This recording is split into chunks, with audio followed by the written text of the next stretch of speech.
Hey, what's up, guys? This is Sean Danielsen from Smile Empty Soul, and you are listening to The Anthony Rogers Show. You are now listening to the best show in the universe, The Anthony Rogers Show. You probably wish that this was your show, but it's not. It's The Anthony Rogers Show.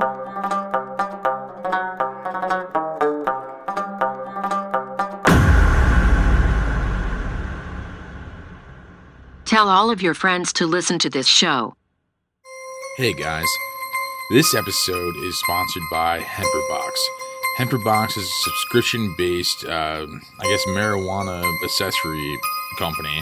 It's really cool though. So I think the subscription is like $33 a month, and you get at least $100 worth of like awesome stuff, like bongs and papers and filters and lighters and just a lot of cool stuff and accessories that you'll like, and it changes every month. So you should go look up Hemperbox and get a subscription, man. Welcome back to the greatest show in the entire universe. I'm joining you from outside of Earth. As you can tell, this is real. We have a huge star. He shouldn't have said yes to this interview, actually. He's so big. He's going backwards by being on here. Sean Danielsen from Smile Empty Soul. How you doing, man?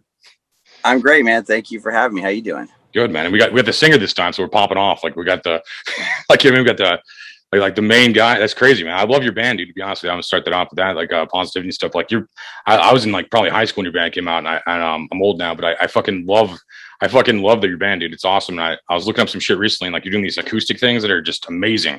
Like Wonderwall is fucking amazing, and like Bomb the Bottle acoustic was crazy awesome. Like people should look that up if they haven't already seen that.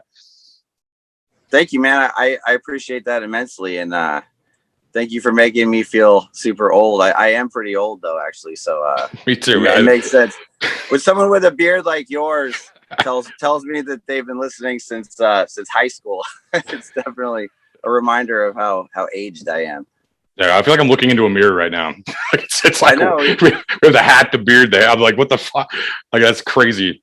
We got the long hair, we got the beard, we got the hat. I mean, if I just had the Hawaiian shirt, we'd be pretty close. Yeah, we're different genres of Vikings.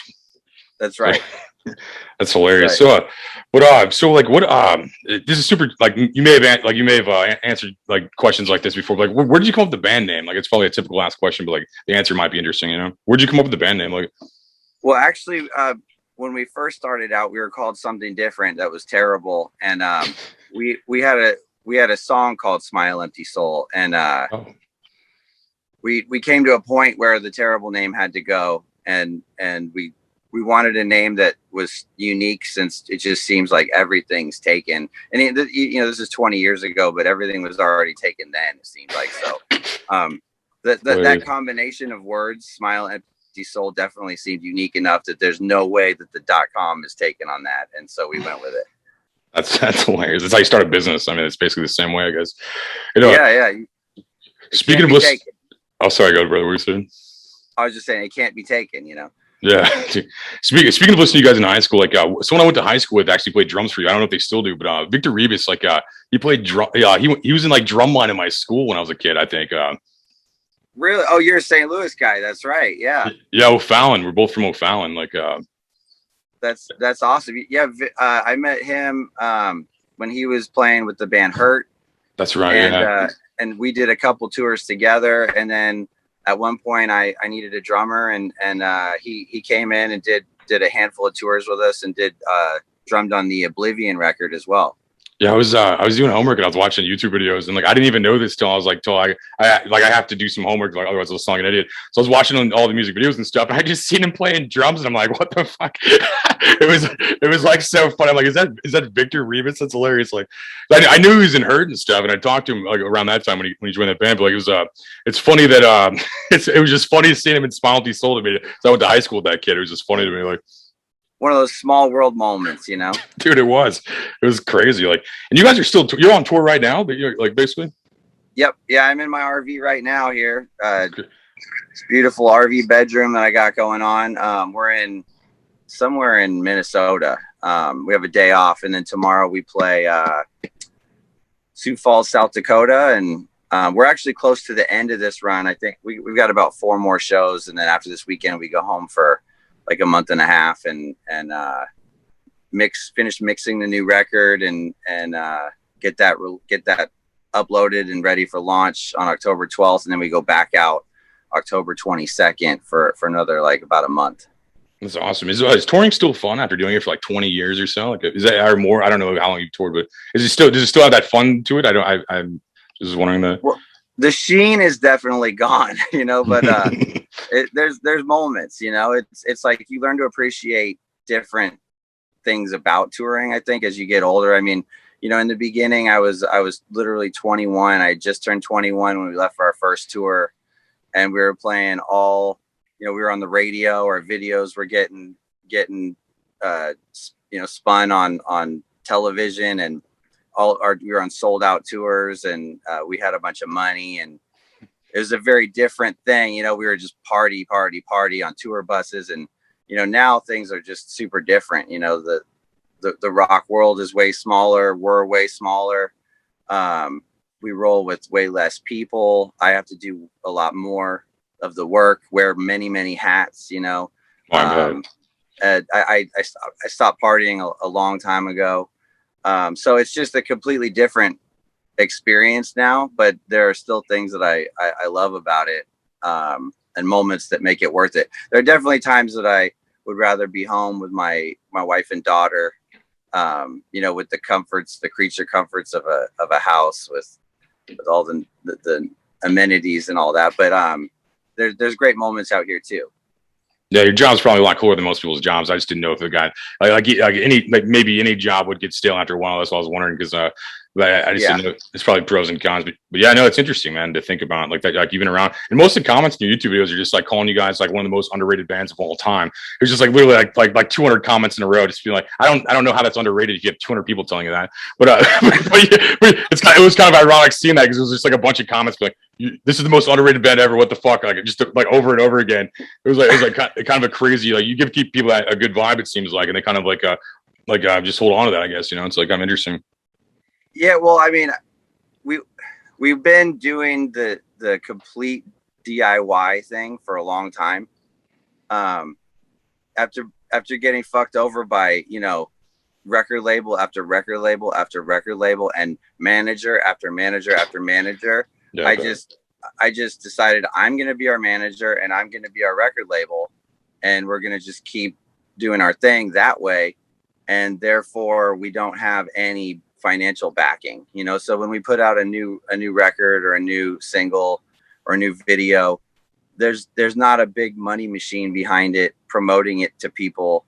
It's literally just me uploading the video to our YouTube and posting the link on our Facebook, and likewise with the music, it's literally me uploading it to our digital distribution company, and then it goes out there, and then I just promote the release of it on our Facebook and our Instagram and whatnot. So I think the reason people call us underrated is because we're not being pushed in front of anybody's face. We're not being shoved down anybody's throat. We're not getting any mainstream publicity or promotion. It's just strictly underground in that sense. And it's just us doing it on our own in a kind of small time way, Yeah, it's like what rate is a band underrated when like a bunch of people are saying it? It just didn't make any sense. It was just like it was like super ironic to see that. Like, how is that? Like everybody's saying that, so it's like it was just a weird thing. Like I said, those acoustic to circle back a little bit. Those acoustic videos you were uploading, man, were killer, dude. I was just like that was just brutally awesome, man. Like I don't think I've ever heard bottom to bottom acoustic until I was doing homework on this, and I was like, wow,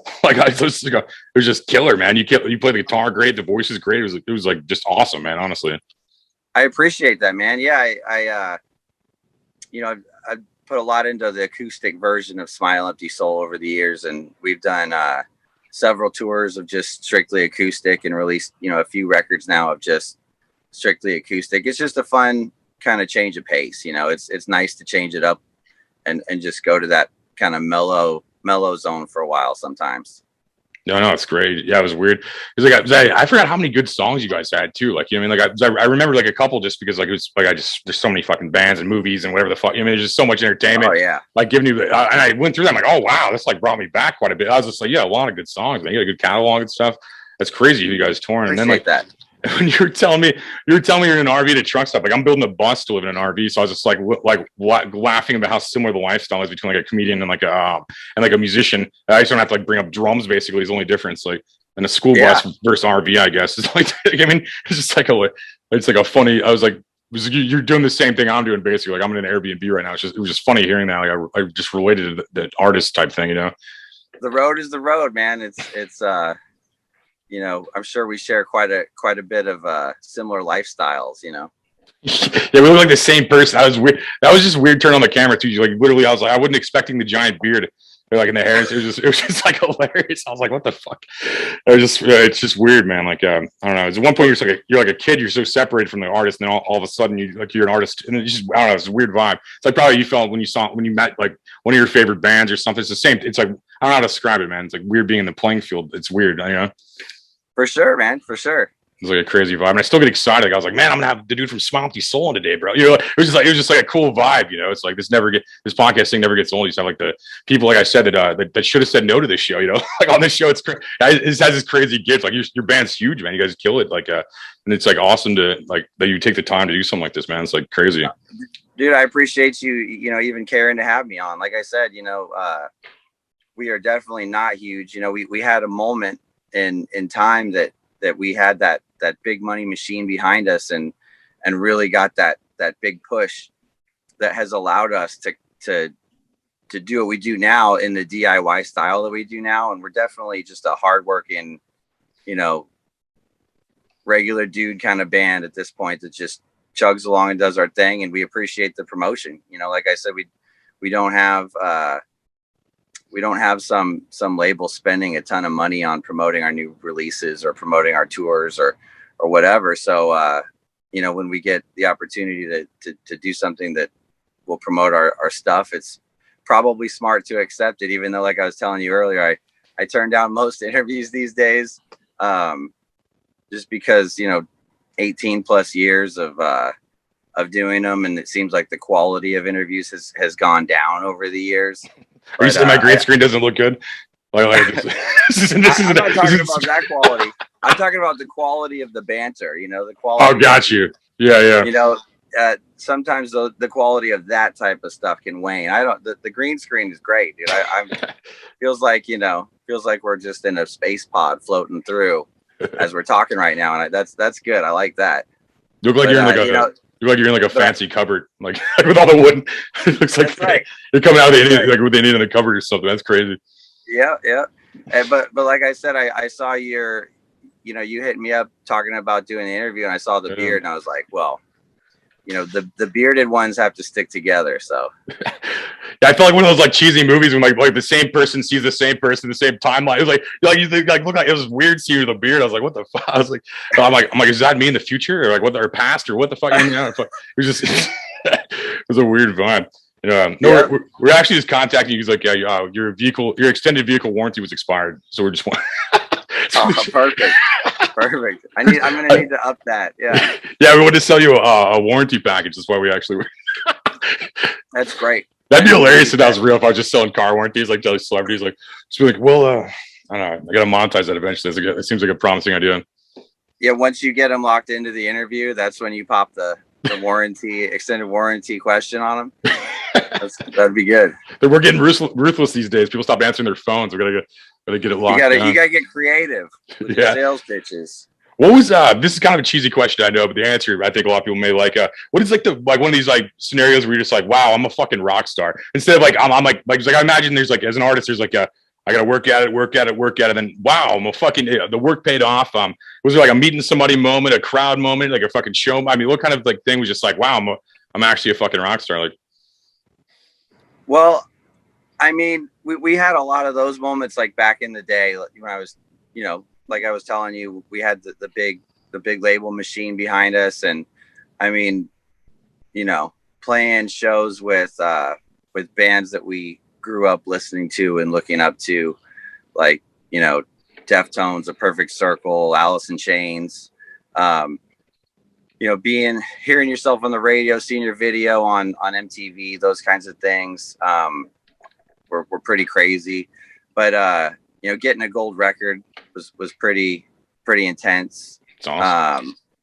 We have less of those moments now. You know, it's like we used to play like a lot of huge festivals for 50,000 people, and you know, now we do play festivals here and there, but it's fewer and more far between, and those big moments like that are definitely fewer and far between, but they still happen here and there, and it always feels good to feel like, you know, all the hard work is paying, you know, has paid off, and it's fun in that sense. But I mean, it really does, the way that we do things now, it is a lot of work. So it's like, I mean, I drive the RV. I'm the driver. I sell our own, you know, my own merch at the merch table. I'm the merch guy. You know, I'm the tour manager. I'm the manager. So, you know, there's a lot of just like everyday bullshit work involved for us at this point in time. But like I said, it's still worth it, and it's still fun. And there's still things that I find that I enjoy about it quite a bit, especially food. Actually, to be honest with you, I bet I like to, you know, hit the best food spots in all the towns that we travel through and to all over the country, and I get a lot of enjoyment out of that. That's awesome. And I think like I think the excitement's like a young man's game in art, you know, like I think you've already been in it. I mean, like you've probably been in the game like 20 years at this point, or about that, you know, 18, I guess, like hugely, yeah. I think. But it's like so I mean, imagine a lot of those, like they may have been a while ago, but also like they don't, like you only feel that moment once, you know what I mean? Like popping off. You're like wow, okay. And then it's maintaining that, and like it's a series of like this and this, and then like you're one song away from blowing up at any point again, or like whatever that even means. You know, you're already touring, so it's like, I mean, I just feel like that's the goal. Is like, you know, it's like you're one song away at any point from like another gold record and streams, I guess, at this point, instead of sales. Because your generation had, you guys used to have record sales. That's probably why you're enjoying that money back in the day. They still had those. Right. Yeah, records used to exist back then, and you know, I mean, the fact that we even went gold is pretty crazy looking back at it. And I actually have a couple other gold records too, from like movie soundtracks that we were on, and I guess in this day and age, you know, I guess, for example, I do have a plaque coming to me right now for the re-record of Bottom of a Bottle hitting like 50 million streams on Spotify, you know? So like, damn. There are things that happen these days that are reminders of like, wow, we've had like success on some level, you know? But it's just not the first time anymore. I mean, you feel like the first time, and then like now it's like, oh, another gold record. Oh man, poor Sean, man. You know, he just has another gold record coming. You know, it just, you know, I mean, like you're just used to it at this point. You've been like 18 years in the game. I mean, you know, it's just like it's a lot different than somebody starting out. You know.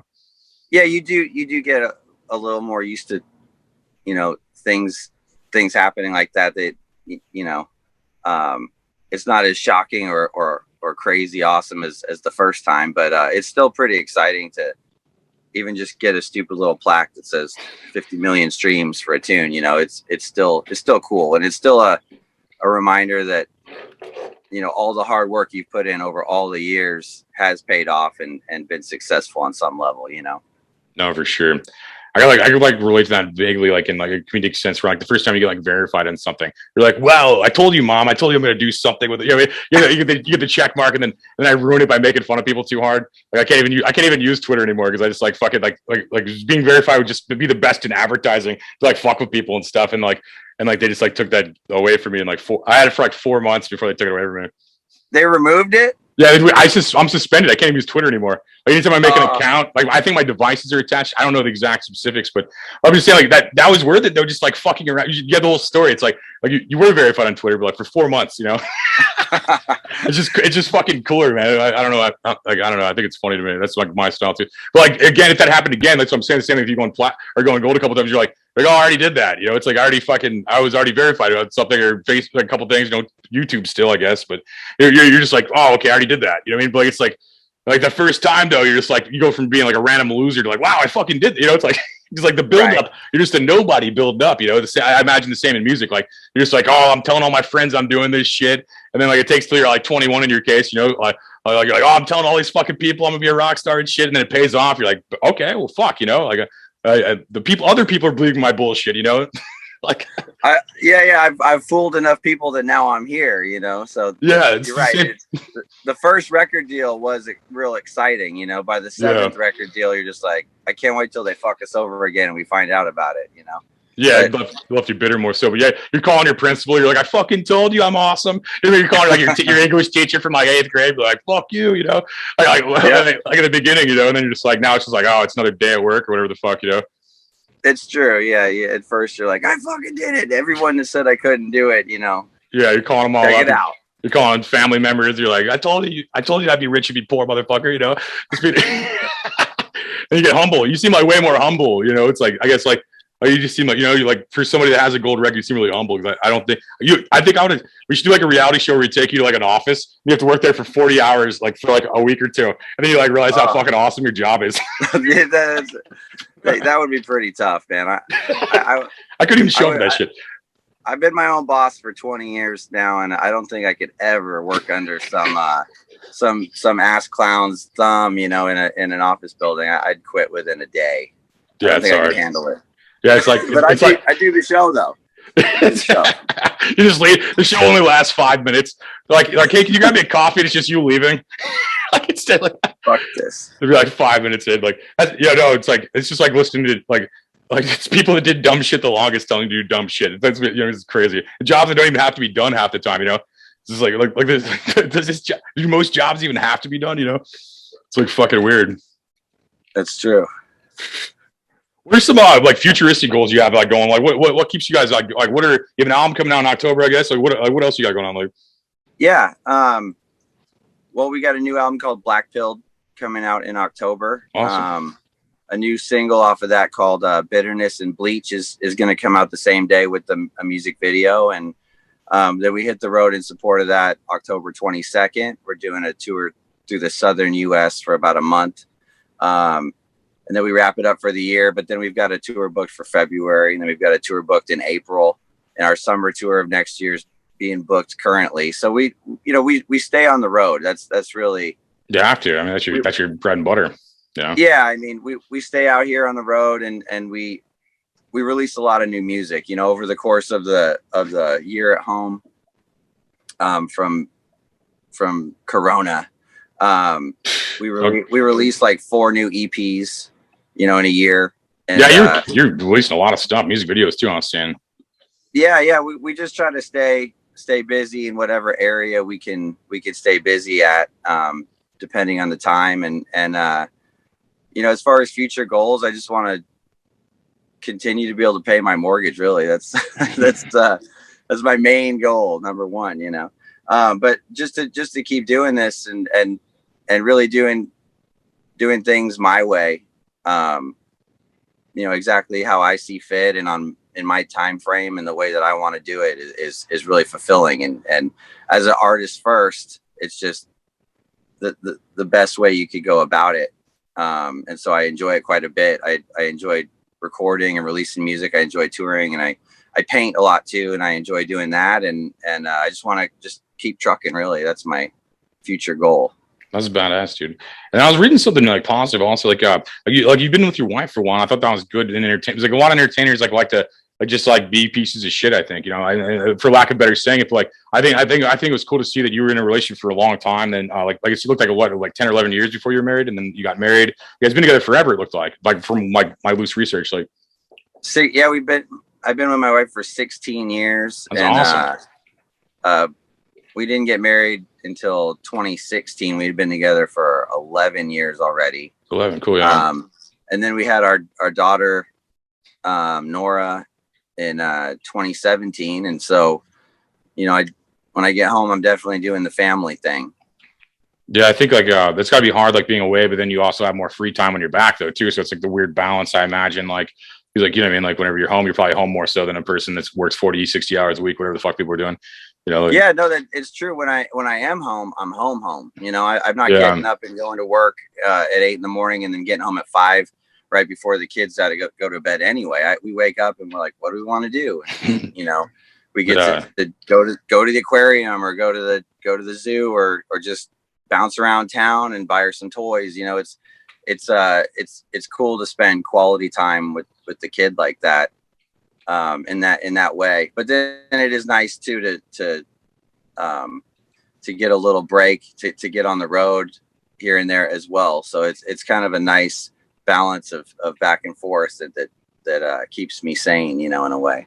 Definitely. Yeah. And I want to bring that up because I just think like a lot of artists just like don't have those values, just like, I mean, I just like seeing people with that, I mean, I don't know you guys personally or anything, but I just like, when I read that, I was like, I actually like to bring that up because I think a lot of people just like a lot of these rock stars, like they're just going to marry some like fucking stripper or some idiot like that. It's like they just fuck up their whole life and not be faithful at the very least. They're going to just like bang every fan for some fucking reason. It's just, I mean, I like seeing actual real shit, and family values and like art, I think there's not a lot of artists that at least present themselves that way or act that way, so it's cool seeing that, man. Like, to be honest with you. I appreciate that, man. Yeah. It's, our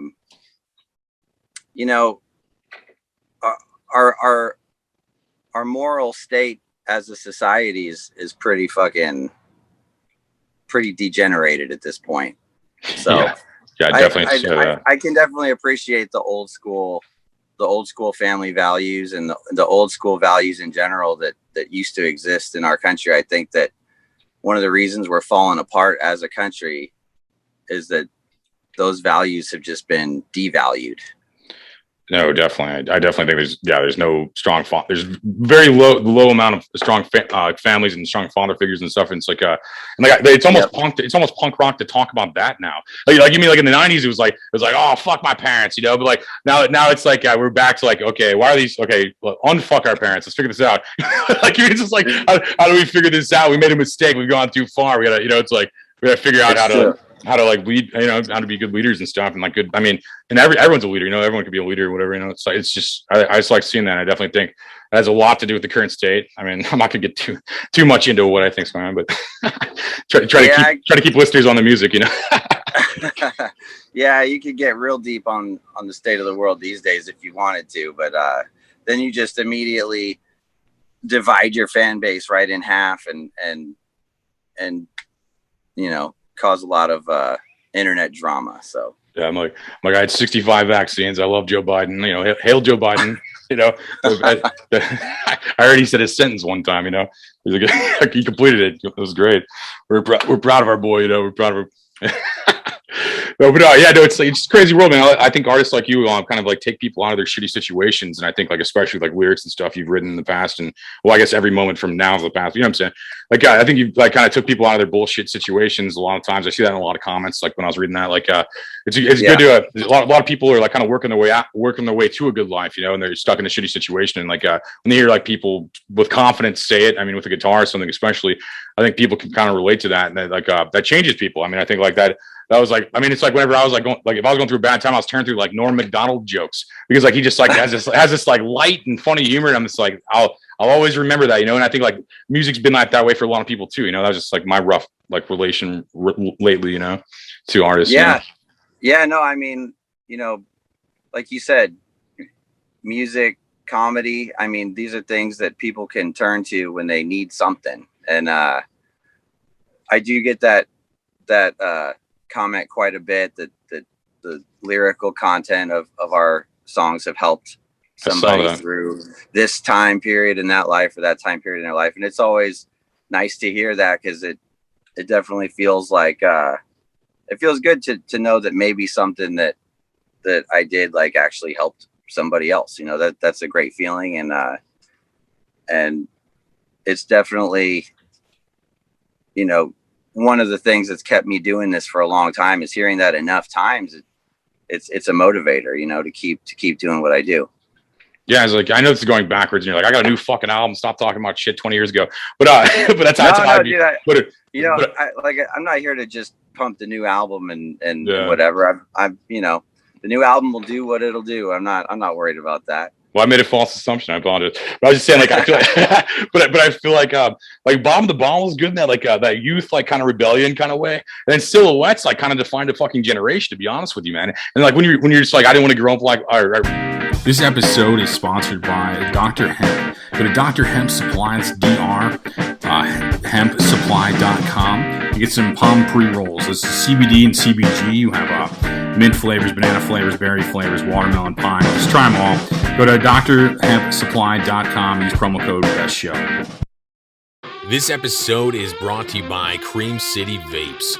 Go to creamcityvapes.com, a link in the description. We'll work like my mother. I tried the exact butane and torches, carb caps and pearls, dab dumpster, dab tools, mood mats, temp readers, free shipping over $50, and they plant 1 tree per product sold. This episode is brought to you by Cream City Vapes. Go to creamcityvapes.com, a link in the description. Get butane and torches, carb caps and pearls, dab dumpster, dab tools, mood mats, temp readers, free shipping over $50, and they plant 1 tree per product sold. lyrics, like those fucking lines and silhouettes, like probably define a generation or related to me very well. Like the broken home kind of thing, the whole and it made you not want to be that person when you grew up, and it made you not want to, it's just like it really, I think that I was going back through your catalog, and I was remembering what that was like to hear that when I was a kid, and I was just like, wow, yeah, I used to love that fucking song, and like how relatable it was, really, man. Like I was like, that defined a generation of just fatherless families, like realistically. Or you talk about having a father, but that broken feeling, I think most people get that from a fatherless family. It's like, I think it's how people get there, but not in that song. But it is just like a weird thing. You define both that young kind of spirit, the party aspect of it. And then I'm gonna get a little real in this fucking song, it's like, right. I feel like that. And is it weird singing? Bob in the Bottle being less partying or sober? I assume is it weird singing that song, or is it just to remind you of good times still or whatever? I don't really when I'm playing it, I don't relate it to myself and my current non-partying situation. I just kind of play it and I don't really focus on the lyrics when we're playing. I just more focus on the energy that the crowd gets when we play it, because everybody gets obviously stoked the most at that song because it's the most famous song we've released and the one that everybody knows the best. So I just focus on the energy created by that and just to try to enjoy that, Yeah, that song fucking rocks. That song fucking rocks still, man. I was listening the other day, just like I said, going through your catalog before the interview and stuff. I'm that still kills, man. It's a fucking good song, Thank you, dude. I appreciate that. No problem, man. Not my most recent finds I brought up 3 times, I think already. Like the acoustic songs. If you're listening to this or watching this, whatever the fuck you're doing, check out those acoustic songs by fucking Sean, man. In Smiley Soul and stuff. Just fucking good. It's just so fucking good, dude. It's crazy. Thank you, man. Yeah, I think they're cool because it's a slightly different take on the same tune, with it just a different energy and feel, and fun to kind of change it up like that. Yeah, dude. It's gonna be so you're in Minnesota now, you said? Yeah, we're actually just driving through Minnesota. We had a day off today. We were just up in Wisconsin. Then tomorrow we're in Sioux Falls, South Dakota, and then we do an Iowa show and a couple more Wisconsin shows, circle back around, and then we're off for a little bit there. South Dakota is a funny area. That whole area is funny. It's just Dances with Wolves, which shot here the last Titanic house is there's a tourist trap. It's all along the whole road. All South Dakota is a tourist trap. It is an interesting place. It's got some cool elements going on for sure. We don't play that many shows there because it's not that populated and not exactly the rock scene, but Sioux Falls we seem to hit usually maybe once a year, I'd say. It's nice. I just South Dakota just makes me laugh. I just remember all the bullshit along the sides of the roads everywhere. It's Mount Rushmore wasn't cool. I don't know. I feel like it was supposed to be really cool, and it seemed like it took a lot of work to not be cool. It's just have you seen that yet? Have you seen that? Yeah. Yeah. Were you impressed? Or was it just me? I don't know. Well, to be honest with you, I only have been there one time, and I was 7. So. Oh, okay. It was one of those things. I have memories of it, but it was pretty foggy. It's probably cool at 7. It's probably cool at 7. Yeah. It was decently cool, but I don't think it wasn't life changing. That's for sure. Yeah, I just saw it and it's why the fuck? I didn't even go up to it. I just drove by it. I'm fuck that. I love America, man, but it's just fucking people's faces or something. This is boring. It's it fucking sucks. I got a cell phone. It's way more entertaining, It's dude, yeah. South Dakota's a rich market too, probably. I hear you. It's like a rich money. They got oil money up there, I think, in South Dakota. Like they got to tap into all that. Like get that fucking oil money, bro. Yeah, they do. You know, a lot of the people in South Dakota, North Dakota that come to our shows have said like, oh, we're just here working the oil thing, you know, from different places, just living there to work an oil gig. They start doing $3,000 tickets there, you know. Those motherfuckers are all making like 200. They're all making like 200K and shit, you know. We've definitely sold some good merch at some Minot, North Dakota shows in the past. No, I bet, man. Those guys are loaded. It's just like all dudes. I think the fucking like fast food like pays like $20 an hour. So I can't get anybody to do anything. Like it's like everybody's just there for oil. So like all the other industries around there are crazy. Like, and you said Wisconsin is booming. Yeah, it's true. Yeah, I've only been to Wisconsin, like the Dells or whatever. I like whitewater raft in there, but I don't know much about Wisconsin other than like put syrup on cheese and like try to serve it to me all the time. I remember that shit. Like it was good, but it was just weird, you know. Like they do love cheese, that's for sure. They every single like place that you go in Wisconsin has cheese curds, you know. Either the regular squeaky cheese curds or fried cheese curds or whatever. And so I always make it a point to get some fried cheese curds when I'm there. It's kind of traditional. What's the best food recently that you had like by traveling and stuff? Well, let me think here. On this tour is pretty fresh here, but yeah, you just we were just in Denver not that long ago, and there's this great dumpling house that I go to in Denver called Empress. Okay. And so if you're ever in Denver and you want some dumplings, Empress. And they do those great like little pork buns, the little like it looks like a little roll, but it's like very like light and fluffy looking, like almost like a white pillowy kind of dough ball, and then it's stuffed though on the inside with barbecue pork. That sounds fire. Oh, dude, it's great. And then, you know, I mean, barbecue is one of my personal favorite choices of food genres. And so, you know, we tour the South a lot, and I make a point to go to every like legendary barbecue place that exists. No, we got a lot in common with that, man. I cut through Memphis anywhere I go south or east. If I ever go south or east, I'm going to Memphis, even if it takes like 5 hours out of the trip. It's like, I'll just go to Beale Street and get like Piggies or some Central Barbecue just every single time. Like they ruin you, man. I'll see ribs the whole time I'm there. I went there for like a week one time to say ribs the whole time, rib sandwiches, rib whatever. You know, it's like it ruined my life because I like left and I was so craving that and I couldn't get it anywhere. I'm like, this is it just ruined my life, man. That's the thing, you know, some of these southern cities, I mean, you have the barbecue that they can make, and you just no barbecue touches that shit ever again. Kansas City too, the ribs in Kansas City. I mean, Joe's Kansas City barbecue, Q39. I mean, there's just so many killer barbecue spots. Burnt Ends. Oh my God. That one's famous. You know, where's that from? I've heard that one before. It's like a famous barbecue place, I think. Joe's? Yeah, I think so, right? That's like pretty well known, right? Very famous. Yeah, it's in a gas station. It's in a gas station. And if you don't get there by 11, just after 11, you're fucked. Because the line just goes like, you know, winds and winds and winds within the gas station. And then it goes out the door and up the street. But dude, the ribs, I mean, I don't even put barbecue sauce on them because they're just like the sauce is great, but the dry rub that they put on there is so amazing. And the ribs are so juicy and oily and moist that you just don't need the sauce. And it almost like gets in the way of the natural flavor of the ribs themselves and the dry rub. I'll have to try that. I've only driven through like, I think I've been to Kansas City one time for my buddy. My buddy had a show there, one of those venues. It's a wild neighborhood, but people are fucking wild. But like, I definitely need to eat barbecue. It's only like 3 hours. It's like 3 hours from where I'm at right now.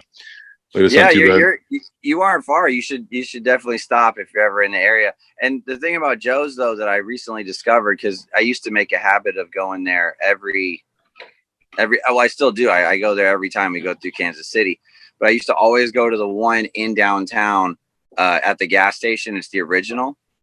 But recently I found out that they've actually opened up other branches in the area, even like on the outskirts and like some suburban kind of areas around Kansas City.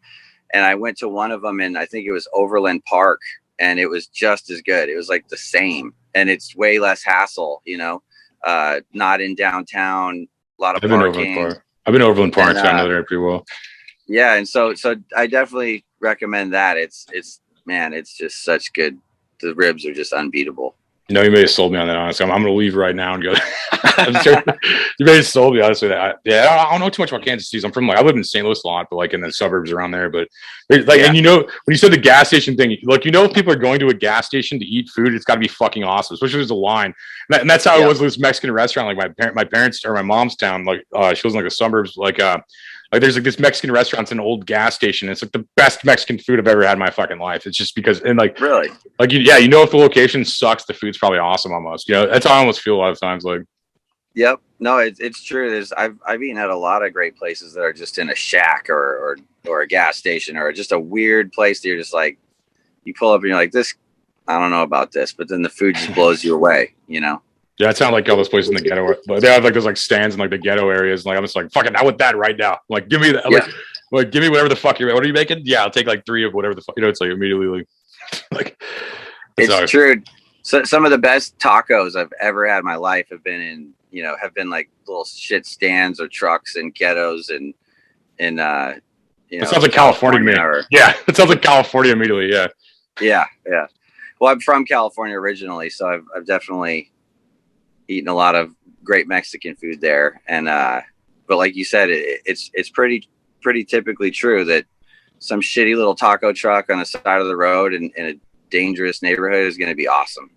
Yeah, that's how like parts of like a lot of LA and Oakland have like that a lot. I feel like I hadn't been there in years, but like when I was there, like I feel like I was just like those are the spots. Like the food trucks are better than the restaurants almost. Like, oh, for sure, yeah, for sure. It was crazy, man. So where are you from originally? I'm from LA. Okay, like the city or the county or what are? I was born in Panorama City, which is LA proper, and then I grew up in Santa Clarita, which is like northern LA County. Okay. And then I moved to Maine when I was 7, and then that I makes moved back. sense. When you said that quick that you're in Maine, you seem like a Maine person. That makes sense. That's weird. Okay, how long did you live there? I'm sorry, I didn't mean to interrupt your story. In Maine, I lived in Maine for eight years. So I moved there when I was 7. Lived there until I was 15, and then moved back to California, and then I lived there until 2013, and I moved to Arkansas. You live in Arkansas? Okay, that's crazy. Yeah, I'm in Missouri, right? But that's crazy. Yeah, you don't seem very LA. You do in the sense that you like play music and like you have long hair maybe or something, but like your personality doesn't seem very California. And the main thing makes sense. And then now you live in Arkansas. That filled in a lot of holes to me. So I was like wondering when you said you're from LA, I'm like, you don't seem like with all, not to be a dick, but like that dumb. Like give me like not to be a dick, I don't mean overgeneralization, but like I just feel like a lot of people are surface people, trying to be famous versus like, I don't know. Dude, there's a reason I don't live in LA. I've never once regretted moving away from California, and especially this last year plus. Man, I'm so glad I live in Arkansas, dude. It's the best move I ever made in my life. But you're right. LA people are very fake and they're very full of shit, and it's just a shitty. I mean, there are good people there. There's good people everywhere, but overall, the vibe overall, the attitude is not good there. And moving from LA to Arkansas, where Arkansas is the South, it's got the Southern hospitality, it's got the hey y'all, how you doing today, and that shit is genuine too there. So it's like moving from LA, where it's the cutthroat rat race and everybody's trying to like you said, be famous and make it and this or that or whatever, prove that they're good enough, prove that they're better than you, and then you move to Arkansas, where everyone's just being friendly and kind and chilling.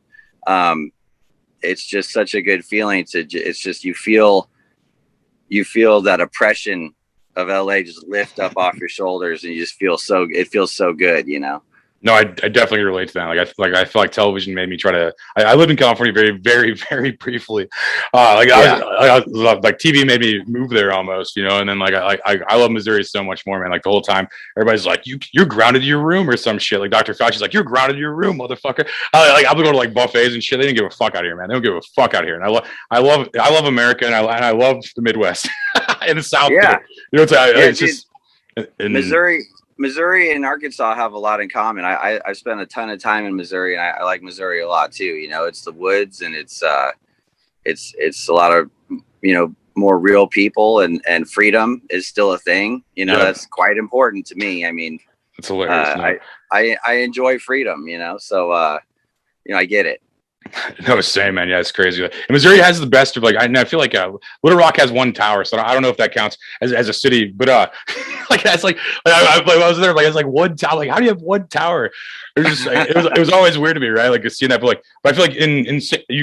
Louis is like built like a big town, but it has like a suburban like population like size, you know, which is kind of weird. But you have both. I'm either, like you said, in the woods or in the city. I have the luxury of both right now. You know, it's like we're building like a bus, like into an RV, and like kind of doing that in the country, and like just kind of do stuff like that, and then like I go get Airbnbs in the city sometime, like I am right now. You know, it's like I feel like that's like the move when I'm in the area. You know, I feel like this like the moves. Like I love both, man. But like, and we're slowly getting away to where like the city's returning to a state directed to actually go to restaurants again without being asked like retarded questions. You know, just like like it's fucking weird. What is it too personal that on a podcast to ask what city you're from, like what area you're in?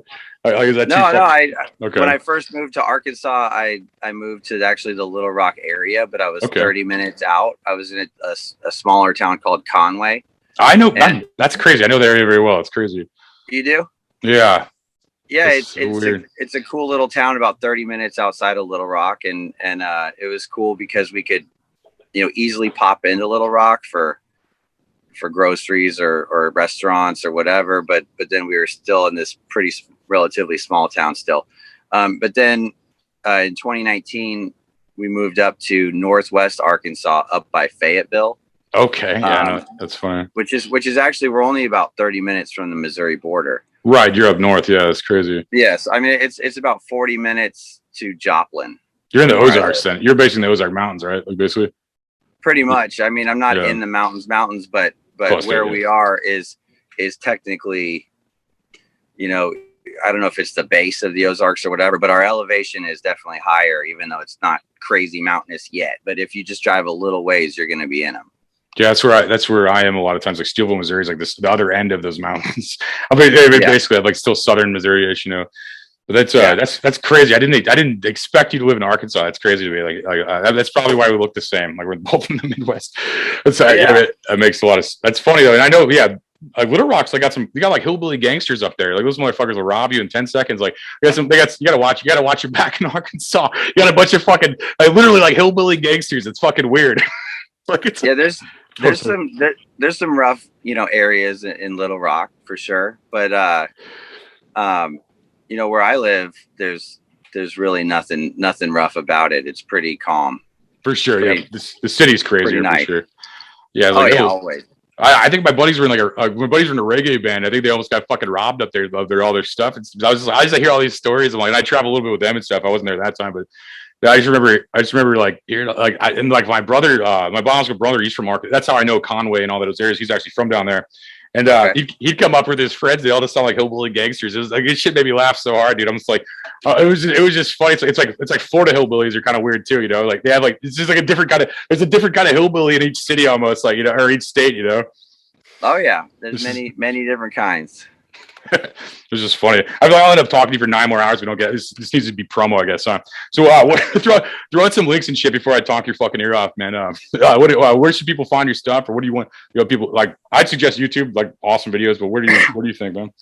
Yeah, I mean, you know, our music is available on all the streaming and downloading platforms, the standard ones, you know, Spotify and Apple Music and Amazon and Pandora, all those. We have a Facebook and an Instagram and a Twitter and YouTube, a lot of videos on YouTube, so you can get our stuff or find our stuff on any of those and check it out. That's hilarious asking bigger bands that, because like people can just fucking Google it, already been there. They already have your fucking CDs, or whatever the fuck. It's like funny asking like a bigger band that, but I feel like it's always a good question. That's what the whole point of the podcast is, But it's just like oh yeah, it just makes me laugh. It's like people like, oh, where do I find Smile Empty Soul at? It's just like they fucking listen to your music for fucking decade, probably, Well, in this day and age too, it's everybody's in the same spots, even every local band across the country. I mean, it doesn't take anything to upload your music to a digital distribution platform, and you're instantly on all those different platforms, so there's really only so many places these days. It's cool in some ways, that it's all centralized in a couple spots. Yeah, I think it was way cooler when it first started. Like when we got rid of the record industry and stuff like that. Now it's like Silicon Valley is like worse than the record industry. It's like, oh my god, what deal with these guys now? It's like, what are we gonna do? We're going back to the record store to get rid of these fucking guys. They just go back and get thrown in trash cans or something. It's like there's like we got to think of like an exit strategy for all those shit because they're just like enslaving us now. It's like like I mean, Silicon Valley was really cool until we became this like corporate dictatorship. Yeah, it's ever changing and. Man, it keeps you on your fucking toes. I mean, that's true. You never know. You never know how it's going to change next at this point. Yeah, I'll let you get out of it. So I'll talk your fucking ear off, man. I feel like these go on. I don't want this to turn into like a fucking Joe Rogan podcast where it's like 4 hours and people like only listen like 10% of it or some shit, But all we need to do is just both be smoking a little herb together, on here, and it could become that, talk about DMT and then pretend like sacred geometry is interesting, and like that's right. And then like maybe do some push-ups and sell some Axe body spray. We're in business, There you go. We're in fucking business. We always call that guy Joe Rogan. Like Joe Rogan. Yeah. Just to talk shit. He's probably cool. I just like talking shit. He's living his dream, whatever. I don't give a fuck. He's living his dream. Yeah, I don't listen too often. I've heard a couple of things here and there. I actually just reposted something from him because I thought it was fucking great. It was a great little rant. Sometimes he's like right on the money with something, and this particular issue was freedom in general and how important it is, and how people these days are so quick to just not realize that everything that they have, everything that they've enjoyed in this life is because of the freedoms that we have here. And I thought it was really on point. But then I've heard him so many times say shit that I'm just like, what in the fuck, dude? So he's just one of those guys that sometimes he says cool shit and sometimes he doesn't. But I guess he's good at what he does. He's obviously huge. I just killed it. Yeah, he's like a woke bro. I can relate to someone's intellectualism, but not as like broness, It's like right. That's what it is, I think, mostly. Like, but that's crazy. Yeah. The freedom thing's crazy. Yeah, I think they're just manipulating people through fear and like MK Ultra style to basically be obedient and stuff like that. Something like this death cult right now, and it's just like a weird. It's like we're guys that like thrive on adrenaline, so like dumb shit doesn't scare us. I think that's probably how you relate to it too. And like we probably weren't traumatized. I think they play on people that are traumatized as kids. They traumatize them now. Constant state of fear. It's like. Now it's a hurricane. I mean, I get hurricanes are brutal, but it's like there's only so many things I'd be scared of this month. It's like fuck, dude. It's like murder hornets. It's just shut the fuck up, dude. I should be dead right now, and I'm not. And fucking, I've done nothing to protect myself. I'm still here. I have lived a reckless ass life, and I'm almost 40. You're not gonna scare me into submission with anything. I'd rather die fighting for my freedom than give it all up out of fear over something. It's and too important for, of course, us, but also our next generation. I have a daughter now, and it makes me look at things totally differently. I look at like the long-term future, and it's like, I want her to enjoy the freedoms that we had growing up. It's important. No, it is, and like I can't understand how people don't see that. Like, it's just like I just don't even understand. I do loosely that they're just scared, stupid, like just literally. That's like, what it is. Fear is just a powerful thing, and the power structure knows how to wield that as a weapon. So they do wield that purposefully, and they do it well. And then they put people into this state where they're malleable, and they fucking manipulate the shit out of them, and they create a society like what we're in now, where people are like begging to give up their freedoms in the name of a little bit of safety that they won't get either.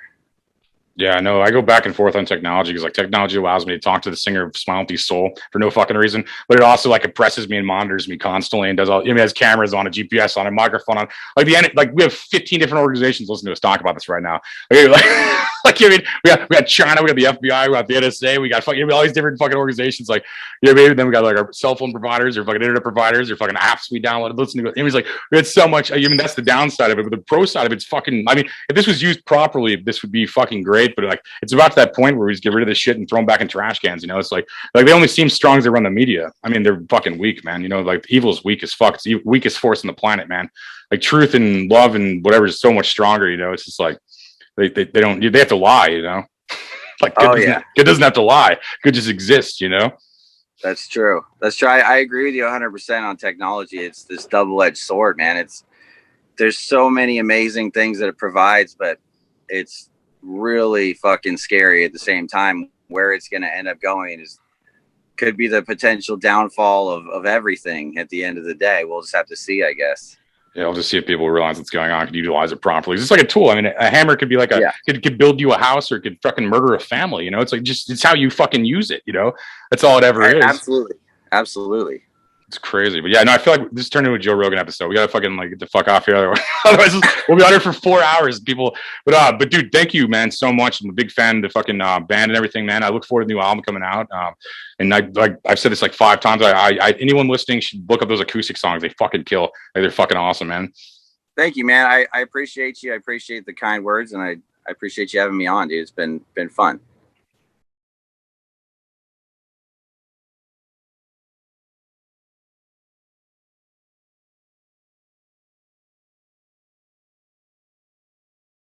This show is possible because of sponsors like Siempre Tequila. It's a good sipping tequila, good mixing for margaritas. Link in the description. Buy some right now.